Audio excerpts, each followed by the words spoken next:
Baik, selamat sejahtera semua. Sambungan daripada video lepas, morfologi. Ada 4 jenis kata: kata nama, kata kerja, kata adjektif dan kata tugas. Hari ini saya akan ajar kata tugas. Kata tugas seperti yang ditulis di slide ini ada 15 jenis. Okey, yang pertama yang perlu kami tahu ialah kata hubung. Kata hubung ada 3 jenis. Kata hubung gabungan ke, panjangan ke, keterangan. Okey. Gabungan dan. Ingat, kata hubung gabungan, gabung. So, dan, serta ke, atau. Okey. Dan seterusnya, kata hubung panjangan ada 2 jenis, relatif dan komplement. Relatif sentiasa ingat yang, perkataan yang. Komplement sentiasa ingat perkataan bahawa. Kalau soalan tricky, komplement boleh ada lagi satu ialah untuk. Komplement boleh ada satu ialah untuk. Okey. Komplement ada lagi satu ialah untuk, bahawa dan untuk. Dan yang satu yang kurang penting ialah kata hubung keterangan. Ada 9 jenis: musabab, tujuan, syarat, masa, akibat, perbandingan, pertentangan, harapan dan cara. Kata tugas yang seterusnya ialah kata seru. Kata seru contohnya yang diletakkan dalam ayat seruan. Wow, amboi, cheese.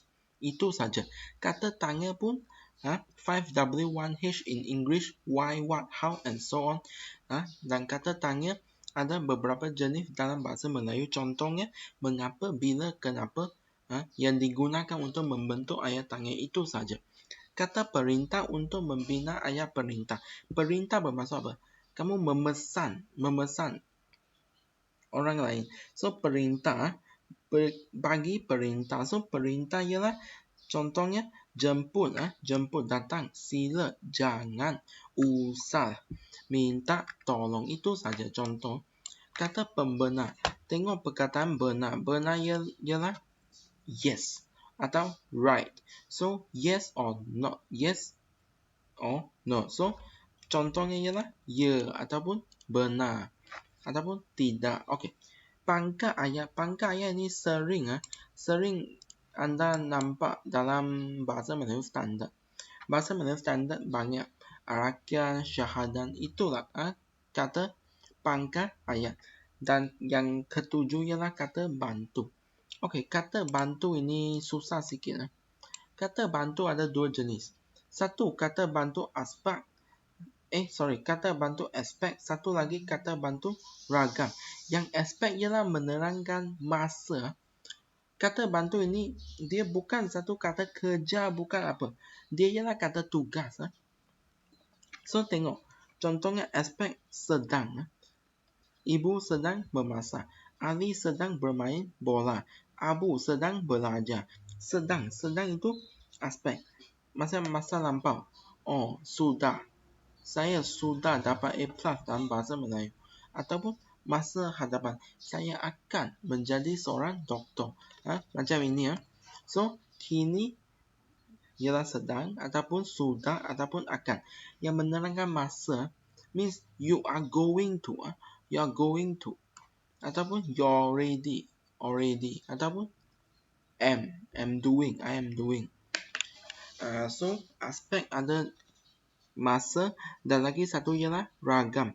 Ragam ialah menjelaskan niat untuk membuat sesuatu. Niat ataupun kehendak untuk membuat sesuatu. Contohnya, kamu perlulah. Kita hendaklah belajar dengan bersungguh-sungguh. Kamu mesti mengambil peperiksaan SPM. Saya boleh dapat keputusan yang cemerlang jika saya belajar dengan bersungguh-sungguh. Boleh ke, mesti, hendaklah.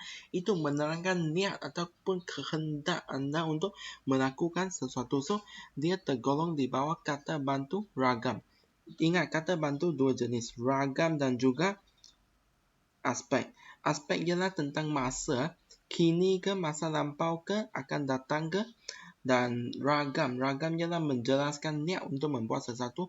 Contohnya hendaklah ke, mesti ataupun boleh. Baik, yang jenis ke-8 kata penguat. Kata penguat ini diletak di sebelum kata adjektif. Sebelum kata adjektif. untuk menunjukkan darjat kata adjektif itu. So ada 3 jenis, hadapan, belakang ke bebas. Bebas bermaksud boleh letak di hadapan ataupun di belakang. So yang diletakkan di hadapan biasa dijumpai ialah terlalu ke, paling agak, paling pandai, paling tinggi. Contohnya belakang sekali, pandai sekali. Benar ke, indah, nian ataupun betul, itu semua belakang. Bebas ada 3 SAS. SAS sangat amat sungguh. Sangat amat sungguh. So ingat saja, ada 3, hadapan, belakang ke bebas. Bebas amat sangat amat sungguh, SAS. So lagi satu, ilmu amat sangat tinggi, betul. Sebab bebas boleh letak bersama-sama. Amat sangat pandai, betul. Amat pandai sungguh pun betul. Dan seterusnya, yang jenis ke-9, kata penegas. Menegaskan sesuatu perkataan. Menegaskan, penegas. Apa maksud tegas? Tegas means firm. You are very firm and confirm. Very firm. Kata penegas. So perlu lah. Apakah? Atau banyak. Tengok juga, pun, saja, lagi, hanya. Means kamu menegaskan, lebih firm. Dan seterusnya kata nafi. Kata nafi ialah contoh tidak dan bukan. So ingat saja jenis dia. Yang fungsi dia itu penyuntingan. Sintaksis ingat saja. Nafi terus tengok. Tidak, bukan. So nafi, kalau tidak diletakkan di sebelum kata adjektif dan kata kerja. Bukan diletakkan di sebelum kata nama dan kata sendi nama. Contohnya, Ali bukan seorang guru. Saya bukan seorang guru. Ali tidak ke pasar tadi. Ali tidak ke sekolah hari ini. So ke ialah kata sendi. So perlu guna bukan.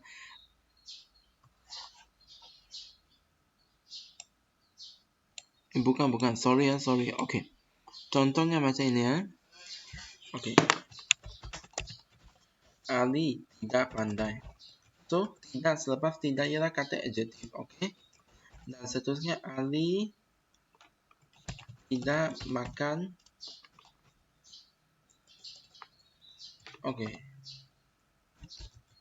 Syahin tidak makan di kantin tadi.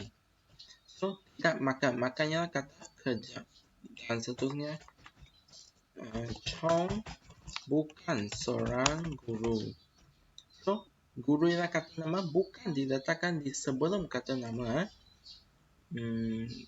So dan kata sendi nama contohnya dengan, contohnya bukan ke. Bukan ke mana? Bukan ke pasar raya. Saya ingin ke kompleks beli belah dan bukan ke pasar raya. So bukan ke. Contohnya, saya hendak ke pusat beli belah. Bukan membeli belah, beli belah. Dan bukan ke pasar raya. So tengok, tidak menerangkan. Bukan, tidak diletakkan di sebelum kata adjektif. Tidak diletakkan di sebelum kata kerja. Bukan diletakkan di sebelum kata nama. Dan bukan diletakkan di sebelum kata sendi nama. Dan seterusnya, kata bilangan. Kata bilangan banyak, tetapi secara simple, konsep dia berapa? 1, 2, 3, beberapa, banyak, setiap, kedua-dua, suku, setengah. So ini kata bilangan. Dan seterusnya, kata arah yang menunjukkan arah. So atas, bawah, kanan, timur, utara, selatan, pinggir, antara, itu saja. Dan seterusnya ialah kata adverb. Kata adverb tidak susah. Ingat saja, adverb diletakkan di sebelum kata kerja. Contohnya, selalu berbincang. Diletakkan di sebelum kata kerja. adjektif atau kata nama atau sendi nama pun boleh. Adverb. Adverb di English panggil adverb. Tetapi okey, untuk mudah cari, contohnya soalan kamu cari kata adverb. Untuk menyenangkan kerja Anda, kamu terus cari kata kerja dan tengok perkataan sebelum kata kerja itu. Tengok perkataan di sebelum kata kerja itu. Contohnya berbincang ialah kata kerja dan perkataan sebelumnya ialah selalu. So selalu ialah kata adverb. Untuk senang cari. Dan last sekali kami tengok kata sendi nama ada 18 sahaja. Kata tugas ada 15 jenis dan kata sendi nama pula ada 18. So kata sendi nama contohnya di, ke, arah, dari ke, daripada, hingga, dengan, pada, kepada, bagi, untuk, sejak, terhadap, antara. Ada guru akan panggil kamu hafal 18 ini. So kalau kamu tak nak hafal, kamu cubalah hafal sikit konsep dia. Contohnya tengok menunjukkan arah ataupun apa.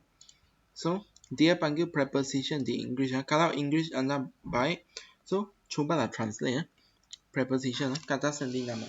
Okey, itu saja untuk sintaksis kata tugas. Tetapi ada lagi dua jenis kata yang akan keluar.